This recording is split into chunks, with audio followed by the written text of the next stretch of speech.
పాదారవింద శతకం నందలి 65వ శ్లోకానికి వివరణ చెప్పుకుంటున్నాం.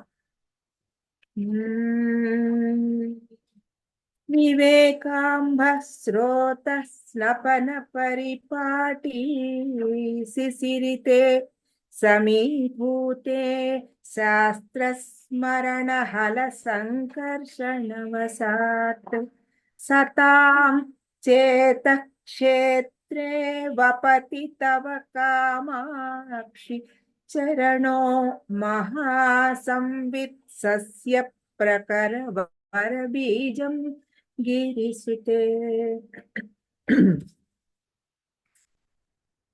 అమ్మవారి పాదం చెప్పుకున్నాం మొన్న కూడా. అమ్మవారి పాద ధ్యానం వల్ల ఒక భక్తుని యందు ఎటువంటి మహాత్యంతో మార్పులు వస్తాయి అనేది ఈ శ్లోకాల్లో చెప్తున్నారు. ఒక పాఠాంతరంలో కృషికః గిరిసుతే బదులు కృషికః అనే ఆ మాట కూడా ఉందని చెప్పారు. అది కూడా కరెక్ట్ అయిన పదవే అని చెప్పారు. ఎందుకంటే ఇందులో ఒక ఫార్మర్ అంటే ఒక వ్యవసాయదారుడు వ్యవసాయం చేసే ముందు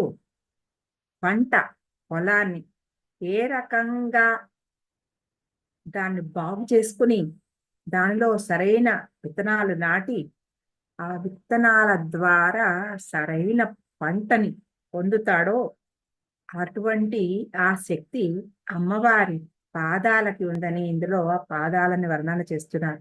ఆ అమ్మవారి పాదాలు ఒక జ్ఞానానికి ఆశిస్తూ భక్తి మార్గంలో ఉండే ఒక సాధకుడికి ఆ సాధకుడి చిత్త క్షేత్రంలో ఎటువంటి ఆ ధాన్యాన్ని సంవిత్ అనే జ్ఞానం అనే ఆ పంటని ఆవిడ ఎలా పండిస్తుంది అనేది చాలా వివరంగా చెప్పారు ఇందులో. ముందుగా ప్రతిపదార్థానికి వస్తే గిరిసుతే హిమగిరిసుత కామాక్షి, ఓ కామాక్షి దేవి, వివేకాంబ శ్రోత, వివేక అంబ శ్రోత. అంబ అంటే నీరు, శ్రోత అంటే వెల్లువ, ప్రవాహం.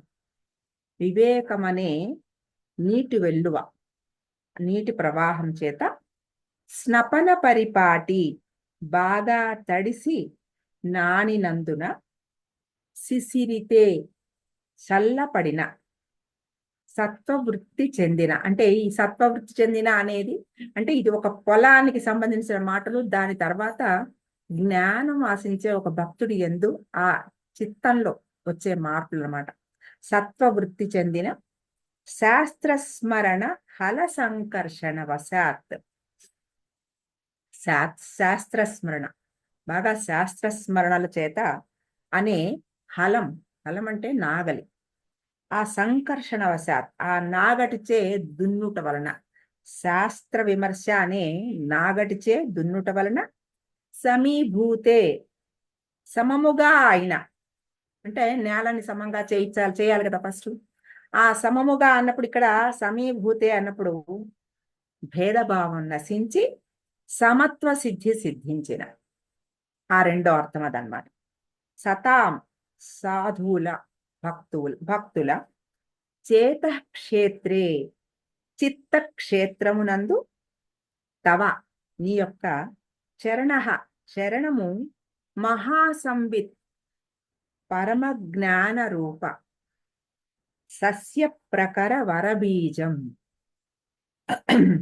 ఆ వరబీజం అన్నప్పుడు ఈ ప్రకర అన్నప్పుడు బండ్ల కొద్దీ ధాన్యాన్ని పండించే, అంటే బాగా ఎక్కువ అన్నమాట, ధాన్యాన్ని పండించే వరబీజం మంచి విత్తనాన్ని వపతి అంటే చల్లును. ఇది ప్రతిపదార్థం. అంటే ఇందులో అమ్మవారి పాద ధ్యానం ఒక భక్తుడి భక్తితోనే సాధన అనేది మొదలవుతుంది. ముందు దైవం పట్ల ఒక భక్తి, తెలుసుకోవాలని ఒక జిజ్ఞాస, నమస్కరించాలని లోపల నుంచి ఒక తపన, ఇవన్నీ రావాలి. అది తెలుసుకుంటూ చేయడం వలన జ్ఞానం వస్తుంది. ఎందుకు చేస్తున్నాము? కొన్ని పనులు మామూలుగా మనం చిన్నప్పటి నుంచి చేసేసుకుంటూ వెళ్ళిపోతాం. ఏదో చెప్పారు, ఎందుకు చెప్పారో, పొద్దునే స్నానం చేయమన్నారు, చేస్తాం. బ్రష్ చేసుకున్నారు, ఇవన్నీ మొదట్లో ఏమీ తెలియవు. తర్వాత తర్వాత కదా మనకి ఇందులో హైజీన్ ఉంది, దీని వెనకాల ఒక అర్థం ఉంది అనేది మనం తెలుసుకుంటూ చేస్తున్నాం. అలాగే ఒక పూజ, ఒక ధ్యానం, ఏదైనా నేర్చుకోవాలనే ఒక తపన, ఇవన్నీ ముందు మనం చేసే దానిలో ఆ పని పట్ల జ్ఞానం కన్నా ముందర ఏదో ఒక ఇష్టం, ఏదో ఒక జిజ్ఞాస, క్యూరియాసిటీ, ఏమిటి, ఎందుకు చేస్తున్నారు, మనం కూడా చేసి చూద్దాం అనేదో, లేదో ఏదైనా ఒక కష్టం వచ్చినప్పుడు ఆ కష్ట నివృత్తి కోసం ఏదైనా గురువులు చెప్పినప్పుడు ఫలానా చెయ్యమ్మా, చేసినందువల్ల నీకు ఈ కష్టంలో నుంచి బయటపడతావు అని చెప్పినప్పుడు తప్ప మనకి సాధారణంగా ఒక సాధనా మార్గంలోనికి వెళ్ళే పరిస్థితులు తక్కువ ఉంటాయి. ఏదో పొద్దున అవుతుంది, రాత్రి అవుతుంది, ఇంట్లో పనులు అవుతూ ఉంటాయి, గబగబా రోజు గడిచిపోతూ ఉంటుంది. ఆ పనులలో లౌకికమైన ప్రపంచంలో కొట్టుకుపోతూ ఉంటాం కాబట్టి అందులో ఈ ఆలోచనకి తావు తక్కువ. అటువంటి ఒక ఆలోచన ఎప్పుడు వస్తుందిట అంటే కొన్ని జన్మల సాధన, ఇక్కడ శాస్త్ర స్మరణ అన్నారే, అంటే ఎప్పటి నుంచో చేసుకుంటూ చేసుకుంటూ వస్తున్న ఆ సాధన ఫలితంగా ఒక జ్ఞాన మార్గంలోకి మనం రాగలుగుతాం. అక్కడే అందుకే మనకి అమ్మవారి పాద ధ్యానం పట్ల ఆసక్తి కూడా మనకి కలుగుతుంది. అది వివేక అంబః శ్రోత. అటువంటి ఆ వివేకము ఎప్పుడొస్తుందిట? మనం ఏ పని చేస్తున్నా ముందర మనకి ఆ వివేకం, మనకి ఇప్పుడు ఏదో నేర్చుకుంటాం, చాలా నేర్చుకుంటాం, చాలా వైరాగ్యం తెలుసుకుంటూ ఉంటాం, మనం ఎన్నో విషయాలు తెలుసుకుంటాం. చాలా అబ్బా, చాలా జ్ఞానం ఉందండి, వాళ్ళు ఉపనిషత్తులు మొత్తం చదివేశారండి అంటారు. ఎంత చదువుకున్నా ఒక చోట ఒక పరీక్షా సమయం వచ్చినప్పుడు ఆ పరీక్షా సమయంలో వివేకం ఉండడం అనేది, వైరాగ్యం రావడం, ఎక్కడో ఒక పెద్ద గొప్ప ప్రచారకర్త ఒక ఆయన వచ్చారనుకోండి, ఆయన్ని అక్కడ ఉన్న వాళ్ళు గమనించలేదనుకోండి, చాలా పెద్ద మహాపండితుడు ఆయన, కానీ అక్కడ ఆర్గనైజర్స్కి ఆయన ఎవరో తెలియలేదు, ఆయనకి ఎవరో ఇంపార్టెన్స్ ఇవ్వలేదు. ఆయనకి ఎంతో కోపం వచ్చేసింది అనుకోండి, ఆయన ఎంత ఉపనిషత్తులు నేర్చుకున్నా, ఎంత జ్ఞానం ఉన్నా, ఆర్గనైజేషన్స్ ఆయన తిట్టాడు అనుకోండి, మీకు జ్ఞానం లేదా, బుద్ధి లేదా, నేనెంత అంతటి వాడిని, అంత గొప్పవాడిని, నాకేం మీరు ఇవ్వాల్సిన ఇంపార్టెన్స్ ఇవ్వలేదు అని. అంటే అక్కడ ఆయనకి ఆ ఉండవలసిన ఆ జ్ఞాన సంపద ఆ సమయంలో పనిచేయలేదు. సమయానికి మనకది తెలిసి రావాలి. ఇప్పుడు ఇక్కడ మనకి అనువు కాదు. ఎప్పుడు ఎక్కడ మన అవసరం ఉంటుందో అక్కడే మనకి ఒక గుర్తింపు ఉంటుంది అనే ఒక జ్ఞానం.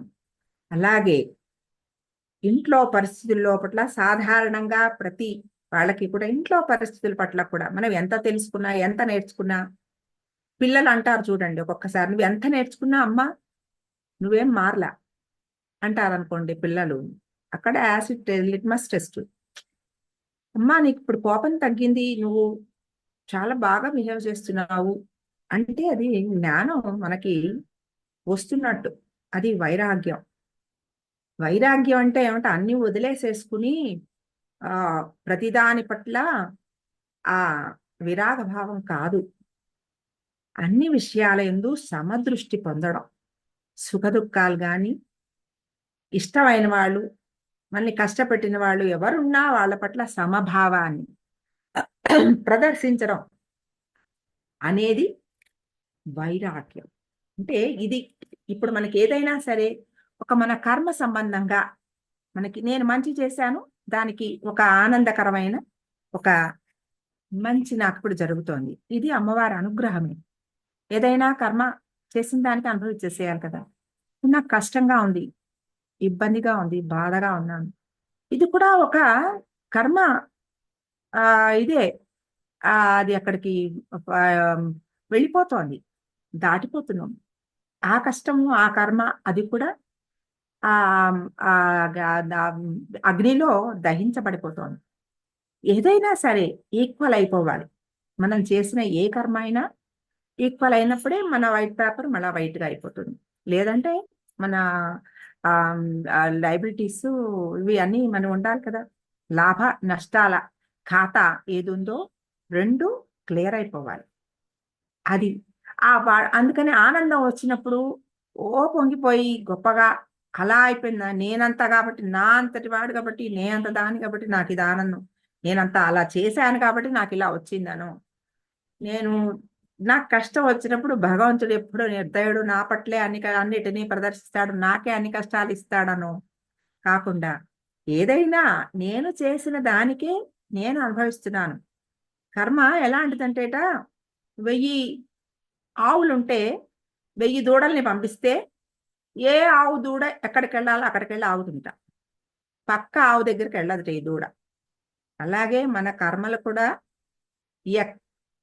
మనకి ఎంత ఉందో అది మనది మనకే. మనది ఎవరు తీసుకోలేరు, మనం ఎవరికి ఇవ్వలేం, ఎవరిది మనం కూడా తీసుకోలేం. కాబట్టి కర్మ అనేదాన్ని మనం ఎప్పుడైనా అనుభవించవలసిందే. ఆనందంగానో కష్టంగానో ఏది వచ్చినా దాన్ని మనం తీసుకోగలిగిన సమస్థితి, సమదృష్టి, ఆ సమతా స్థితిని పొందడం, ఆ సుఖ దుఃఖ సమదర్శనం, అదే సమీభూతే. అది ఆ మాటలో చెప్పారు. యాక్చువల్గా ఒక కర్షకుడు, ఒక రైతు ఒక పొలాన్ని పంట వేయడానికి ముందు సరైన అనువైన భూమి ఉండాలి. అది ఎడారుల్లో పంటలు పండించాలంటే సాధ్యం కాదు కదా. అందుకని ఇక్కడ ఏం చెప్పారు, సతాం చేత క్షేత్రే అన్నారు. ఈ సతాం చేత క్షేత్రే అనే మాటలో అంటే కొన్ని జన్మలుగా ఈ సాధనా మార్గంలో భక్తి పట్టుకుని ఆ మార్గంలో ప్రయాణం చేస్తూ వస్తున్న ఒక ఆ భక్తుడికి ఆ సాధనా మార్గంలో అమ్మవారు ఆ పాద ధ్యానం వలన ఆవిడే ఆ పొలాన్ని దున్నడానికి, ఆ చేతక్షేత్రం అంటే ఆ వారి యొక్క చిత్త క్షేత్రాన్ని దున్నడానికి, మంచి పంట ఇవ్వడానికి సరైన విత్తనాలని ఆవిడ నాటే ప్రయత్నం చేస్తుందిట. అది నాకు చెప్తున్నారు. అంటే ఇక్కడ కర్షకుడు ఏం చేస్తాడు, ఫస్ట్ పొలాన్ని నీటితో బాగా తడుపుతాట. తడపకపోతే దున్నడానికి రాదు కదా. తడిపిన తర్వాత నాగటితో దున్ని చదును చేస్తాడు. బాగా చదును చేసిన తర్వాత మంచి విత్తనాలు చల్లుతాడు. ఈ ప్రాసెస్ అంతా వరుసగా జరగాలి. ముందర విత్తనాలు వచ్చాయి కదా అని విత్తనాలు వేసేసి తర్వాత దున్ని ఇప్పుడు నీళ్లు లేవు, నీళ్ళు వచ్చినప్పుడు నీళ్లు పెడదాం అనుకోడు. అలా చేస్తే అది పద్ధతి కాదు. ఇక్కడ పరిపాటి అనే మాట చెప్పారే, ఈ పరిపాటి అనేది ఈ ప్రాసెస్ అంతా కూడా ఒక లైన్లో జరగాలి, ఇదే పద్ధతిగా జరగాలి. అంటే ఒక సాధకుడుగా మారే ముందు భక్తి అబ్బాలి, జన్మ జన్మల ఆ ఆ భక్తి ఉండాలి. దాని తర్వాత ఆ సాధనా మార్గంలోకి వచ్చాక జ్ఞానాన్ని పొందాలి, జ్ఞానంతో వైరాగ్యాన్ని సాధించాలి. ఇదన్నమాట, ఈ వివేకాన్ని పొందాలి. అది ఇక్కడ పరిపాటి అనే మాటతోటి తెలియచేస్తున్నారు. ఇది అంటే ఒక ప్రాసెస్, కరెక్ట్ ప్రాసెస్లోని అవి నడుస్తూ ఉంటాయి. ఆ తర్వాత ఈ అమ్మవారి పాదం అనే రైతు ఏం చేస్తుందిట, సత్పురుషుల చిత్తం అనే క్షేత్రంలో విత్తనాల్ని వేస్తుంది. ముందు ఏం చేస్తుంది? వివేక జల ప్రవాహం చేత ముందుగా తడుపుతుంది. ఈ వివేక జలం అంటే ఏమిటి? వివేకం అంటే ఏమిటని చెప్పాను? మంచి చెడు తెలుసుకోగలిగిన ఒక భావము, సుఖదుఖాలని సమంగా చూడగలిగిన ఒక శక్తి, అది వివేకం. వివేకం అనేది మనకి బయట ఎక్కడో దొరకదు, కొనుక్కోవడానికి వీల్లేదు. సాధన బలంగా అమ్మవారి కరుణతో పొందవలసినది వివేకం. ఆ వివేకము అమ్మవారు మనకి ప్రసాదించాలి. అటువంటి ఆ వివేకం అనే జలంతో వివేకాంబ స్రోత, అది ప్రవాహం అండి. ఇంకా ఏదో 4 చుక్కలు వచ్చి ఆగిపోయి ఎప్పుడు వాన పడుతుందో అనే ఆ ఆ అభావం లేదు. స్రోత ప్రవాహం, అటువంటి ఒక గొప్ప ప్రవాహం చేత ఆ తడిపేస్తుంటే ఆ క్షేత్రాన్ని తడిపిన తర్వాత ఇప్పుడు ఎగుడు దిగుడు లేకుండా దాన్ని హలం అంటే నాగలితోటి పూర్తిగా దున్నాలి. అక్కడ ఈ దున్నడానికి ఆవిడ ఏం చేస్తున్నారు? శాస్త్ర స్మరణ హల సంకర్షణ వశాత్. ఈ శాస్త్ర స్మరణ అంటే ఎన్ని శాస్త్రాలు నేర్చుకున్నా, ఎంత నేర్చుకున్నా, ఎంత జ్ఞానం సంపాదించినా సమీభూతే అంటే లెవెల్డ్, అంతా పూర్తిగా సమంగా, ఎగుడు కొన్ని చోట్ల ఎత్తుగా, కొన్ని చోట్ల పల్లంగా, ఇలాంటివి ఉండకూడదు. సమంగా ఉండాలి. అదే సమభావన.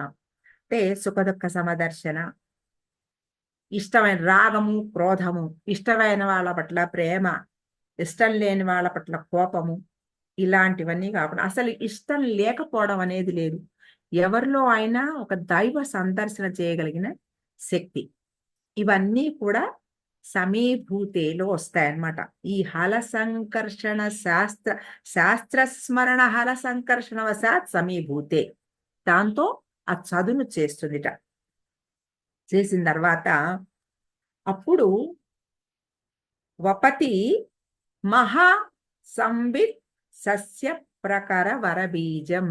ఇప్పుడు ఆ విత్తనాలు, రైతు ఏవి పడితే అవి వేయడు విత్తనాలు. దానికి స్పెషల్గా కొన్ని చోట్ల దొరుకుతాయి వాళ్ళకి, అవి తెచ్చుకుంటారు. ఎందుకంటే వాటిలో పురుగు పట్టేసిన విత్తనాలు ఉన్నాయనుకోండి, అవి మొలకెత్తావు. సరిగ్గా మొలకెత్తే ఆ విత్తనాలని స్పెషల్గా ప్రొక్యూర్ చేసుకుంటారు, వాడు వెళ్ళి కొనుక్కుంటారు స్పెషల్గా. అలాగా అమ్మవారు అటువంటి ప్రకర వర బీజం. ఈ ప్రకర అన్నప్పుడు లెక్క పెట్టి ఏవో కాసిన విత్తనాలు కాదు, బస్తాలు బస్తాలు అన్నమాట.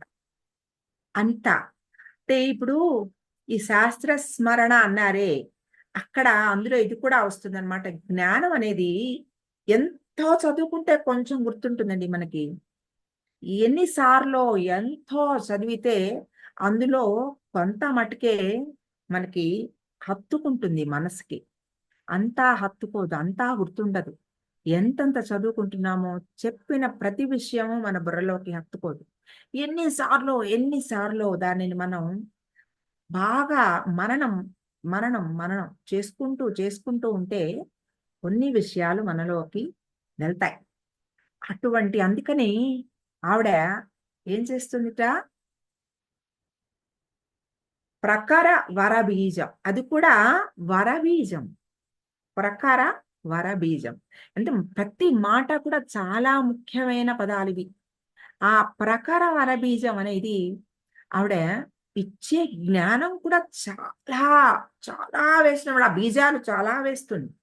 వేస్తే అందులో కొంత మనకి నిలుస్తుంది. అందుకు ఇంత ఇస్తే కొంతైనా నిలబడుతుంది అని. ఇంతే ఇచ్చాడు అనుకోండి, ఎంత జ్ఞానం ఉంటుందో తెలియదు.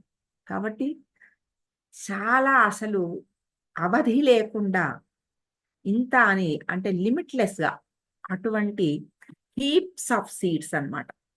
అటువంటి వర బీజాలని ఇస్తే ఈ బీజాలతోటి జ్ఞానం వచ్చేది. ఈ బీజాలు మొలకెత్తితే వస్తుంది అప్పుడు బీజం. అందుకని అన్ని బీజాలు వేయడం. విత్తనాలు కూడా వేసినవన్నీ మొలకెత్తవు కదా, వాటిలో కొన్ని మొలకెత్తుతాయి. అలాగే ఇంత జ్ఞానం ఇవ్వడం ఎందుకంటే మొలకెత్తేవి వాటిలో ఏ కొన్నో ఆ మొలకెత్తినవి మాత్రం ఆ మహాసంవిత్. అదేమిటది? విత్ అంటే జ్ఞానం, సంవిత్ అంటే సుప్రీం నాలెడ్జి, మహాసంవిత్ అంటే చాలా అసలు భగవంతుడు పరమం అనేది ఏమిటో, పరం అనేది ఏమిటో తెలుసుకోగలిగిన అటువంటి గొప్ప జ్ఞానం అన్నమాట, గ్రేటెస్ట్ సుప్రీం నాలెడ్జ్. అందుకని విత్ అనలేదు, సంవిత్ అనలేదు, మహాసంవిత్ అన్నది. అసలు ఈ శ్లోకంలో ప్రతి పదము కూడా చాలా ముఖ్యమైన పదాలు. అటువంటి గొప్ప శ్లోకం ఇది. అంత అద్భుతమైన ఆ జ్ఞాన బీజాలని మనలో వేస్తే, ఆ విత్తనాల్ని మనలో వేస్తే వాటి నుంచి మొలకెత్తేది ఆ మహాసంవిత్. వాటి నుంచి మనలో వచ్చేది అటువంటి గొప్ప జ్ఞానం. అంటే ఫస్ట్ వివేకం, వివేకంతో వైరాగ్యం, తర్వాత వస్తాయి సమాధి స్థితి, ఇవన్నీ కూడా తర్వాత నుంచి తర్వాత. సాధారణంగా ముందు మనకు కావాల్సింది వివేక వైరాగ్యాలు. దాని తర్వాత సమస్థితి, సుఖదుఖ సమస్థితి, ఇవన్నీ మనం పొందాలి. ఇవి పొందిన తర్వాత అప్పుడు మనలో ఈ జ్ఞాన సంపద వృద్ధి అవుతుంది. అటువంటి ఆ అద్భుతమైన ఉత్తమ భక్తి అనే ఆ బీజాలని నాటితే ఆ భక్తి బీజాల నుంచి జ్ఞాన సంపద, వాటి నుంచి విత్తనాల నుంచి ఫలంగా మనకి వస్తుందన్నమాట. అది ఈ ఈ శ్లోకంలో అమ్మవారి పాదధ్యానం ఫలితాన్ని చెప్తున్నారు ఇందులో. అంటే ఇవి చేయగా మనలో మనకి తెలియకుండానే జరిగే కొన్ని మార్పులు మనం గమనించుకుంటూ ఉంటాం. ఒక 7-8 ఏళ్ల క్రితమో 10 ఏళ్ల క్రితమో మనకి 10 ఏళ్ల తర్వాత మనకి తప్పకుండా ఒక మార్పు, మన ఆలోచన విధానంలో ఒక మార్పు తప్పనిసరిగా మీ అందరూ కూడా మీలో మీకు గమనించుకుని ఉంటారు. అది ఎందుకు జరుగుతుంది అంటే మనకి తెలియకుండానే ఈ లోపల ఈ బీజాలు, ఈ భక్తి బీజాలు మన లోపలికి వెళ్ళి ఆ లోపల మనలో చేస్తున్న ఒక గొప్ప మార్పు, ట్రాన్స్ఫార్మేషన్. ఈ ట్రాన్స్ఫార్మేషన్ మనకి తెలియకుండానే గొంగళి పురుగు దశ నుంచి సీతాకొక చిలుక దశకి మనని చేరుస్తాయన్నమాట. అదే లోపల గూడు కట్టేసుకుని బయటకు వచ్చేటప్పుడు చిలక, సీతాకొక చిలుకలాగా ఎలా రంగుల సీతాకొక చిలుకలాగా వస్తుందో అలా అటువంటి మన గొంగళి పురుగు మనస్థితి నుంచి సీతాకొక చిలుక మనసు స్థితికి, అటువంటి అందమైన స్థితికి మారగలిగిన ఆ స్థితిని ఈ బీజాలు, ఈ భక్తి బీజాలు మనలో చేస్తూ ఉంటాయి అనేది ఆ పాద ధ్యానం వలన మనకి జరుగుతుంది అనేది ఇందులో చెప్తున్నారు. ఈ వివేక జలాల చేత, జలాల ప్రవాహం పెట్టి బాగా తడిపి ఆ పైన ఆగమ శాస్త్ర చర్చల అభ్యాసం అనే నాగటి చాళ్ళు పెట్టి, అంటే శాస్త్ర అభ్యాసం. ఇప్పుడు ఇన్ని చెప్పుకుంటున్నాం మనం. ఆర్యశతకం 100 శ్లోకాలు చెప్పుకున్నాం. పాద పాద పాదారవింద శతకంలో నుంచి 64 శ్లోకాలు చెప్పుకున్నాం. ప్రతి శ్లోకంలోనూ ఏవో కొన్ని కొత్త భావాలు, ప్రతి భావాన్ని మనం వింటున్నాం, కొంత అర్థం చేసుకుంటున్నాం, ఆకలింపు చేసుకుంటున్నాం. ఇప్పుడు ఒక్కొక్కసారి కొన్ని విషయాలు వింటుంటే అవును ఇది ఇంత ముందర కూడా మనం విన్నామని ఒక జ్ఞాపకం మన లోపల వస్తోంది కదా. ఇది మన లోపల ఉంది, కూర్చుంది. కొన్ని భావాలు మన లోపల కూర్చున్నప్పుడు అది మనలో అంటే ఒక మెమొరీ, లోపలికి జ్ఞాపకం.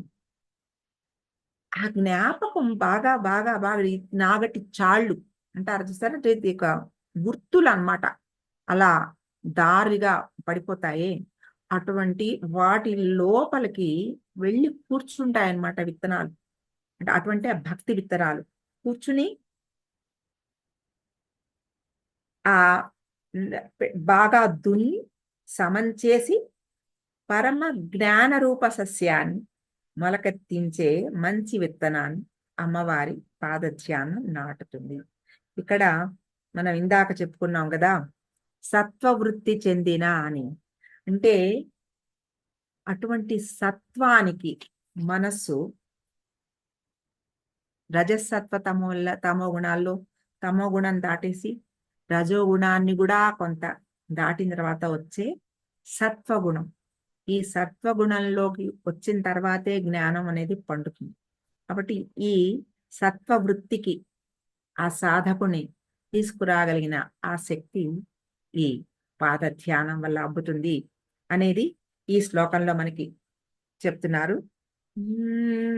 వివేకాంబః శ్రోతః స్నపన పరిపాటి శిశిరితే సమీభూతే శాస్త్రస్మరణ హల సంకర్షణవసాత్ సతాం చేత క్షేత్రే వపతి తవ కామాక్షి చరణో మహాసంవిత్ సస్య ప్రకర వర బీజం గిరిసుతే.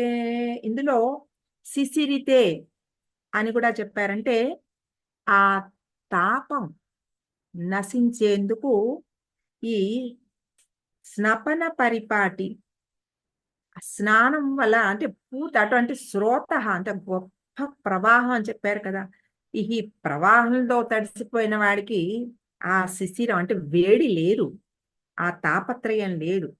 ఆ తాపత్రయాన్ని నశింపచేసేంత శ్రోత ప్రవాంభ శ్రోత.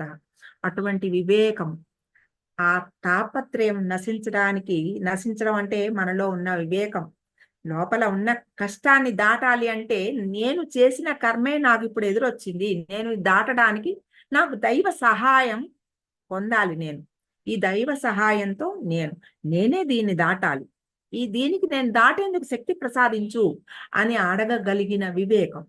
అటువంటి అటువంటి ఆ దైవ సహాయం నాకు లభిస్తోందనే ధైర్యం వచ్చిన తర్వాత ఈ తాపత్రయం నశించిపోతుంది. అందుకని శిశిరితే శ్రపణ పరిపాటి అక్కడ చెప్పారు. ఇవన్నీ కూడా ప్రతి మాట కూడా ఏది ఎక్స్ట్రా లేదు, ఏ మాటని విడిచిపెట్టడానికి లేదు. అటువంటి అద్భుతమైన పదాలతోటి ఈ శ్లోకం ఉంది.